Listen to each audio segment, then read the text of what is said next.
குரங்கொண்ட தமிழர் விடுதலை போராட்டம் முள்ளிவாய்க்கால் மண்ணில் மையங்கொண்டு கரையேறிய நிலமாகிய கேப்பாப்பிலவில் இன்று அகிம்சை போராட்டமாக மீண்டும் வெடித்திருக்கிறது. இந்த போராட்டங்கள் இரு மையங்களை கொண்டு தற்பொழுது இந்த மக்கள் ஈடுபட்டு கொண்டிருக்கிறார்கள். ஒன்று கேப்பாப்பிலவு மண், இரண்டாவது புதுக்குடியிருப்பு மண். இரண்டும் மண் மீட்பு போராக இந்த பொதுமக்களால் அகிம்சை ரீதியில் எடுக்கப்பட்டு வருகின்றன. புதுக்குடியிருப்பில் ஒரு தொகுதியினர் தொடர் சுழற்சி முறையிலான உண்ணாவிரத போராட்டத்தில் ஈடுபட்டு வருகின்றார்கள். கேப்பாப்பிலவு மண்ணில் தொடர்ந்து ஒரு சத்தியாகிரக போராட்டமாக முன்னெடுத்து வருகிறார்கள். இன்றைய இந்த ஊடக சந்திப்பின் என்னுடைய நோக்கம் இதிலே இரண்டு பிரதேசங்களின் மண்மீட்பு போர் சம்பந்தப்பட்டிருக்கின்றது.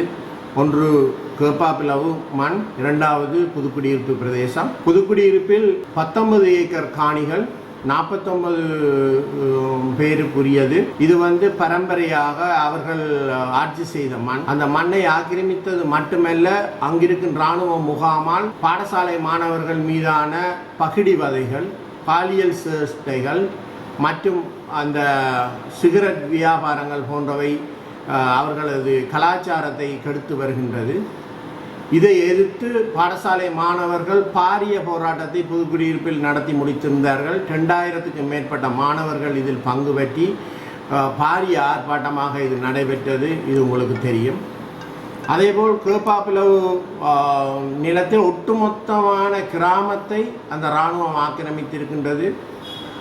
600 ஏக்கருக்கு மேற்பட்ட பொதுமக்களின் காணிகள் ஆக்கிரமிக்கப்பட்டிருக்கின்றன. சில காணிகள் விடுவிக்கப்பட்டிருக்கின்றன. இறுதியாக ஜனாதிபதியால் 243 ஏக்கர் காணிகள் விடுவிக்கப்படுவதாக வாக்குறுதி வழங்கப்பட்டும் அந்த வாக்குறுதியை நிறைவேற்ற இராணுவத்தினர் இன்று வரை பின்னடித்து வருகிறார்கள். அதை எதிர்த்து இந்த மக்கள் இந்த போராட்டத்தை கேப்பாப்பிலவில் தொடர்ந்து நடத்தி வருகிறார்கள். எனவே இன்றைய இந்த ஊடக சந்திப்பினுடைய நோக்கம் இந்த இரண்டு நிலப்பிரதேசங்களும் புதுக்குடியிருப்பு, கேப்பாப்பிலவில் உள்ள புலக்குடியிருப்பு ஆகிய இரண்டு விடயங்களும் வெளிப்படுத்தப்பட வேண்டும் என்பதற்காகத்தான் இன்றைய இந்த ஊடக சந்திப்பை நான் செய்திருக்கின்றேன். இந்த இரண்டு பிரதேசங்களும் விடுவிக்கப்படாத விடத்து இன்றோ நாளையோ இதற்கான முடிவு கிடைக்க வேண்டும் என்று எதிர்பார்த்து கொண்டிருக்கின்றோம். அந்த முடிவை மேன்மை இறங்கிய ஜனாதிபதி அவர்கள் தவறினால் இந்த போராட்டம் பாரிய வெகுஜன போராட்டமாக வேறு வடிவம் கொண்டு உருவெடுக்கும் என்பதை அங்கத்திய கள நிலவரங்கள் தெளிவுபடுத்தி நிற்கின்றன.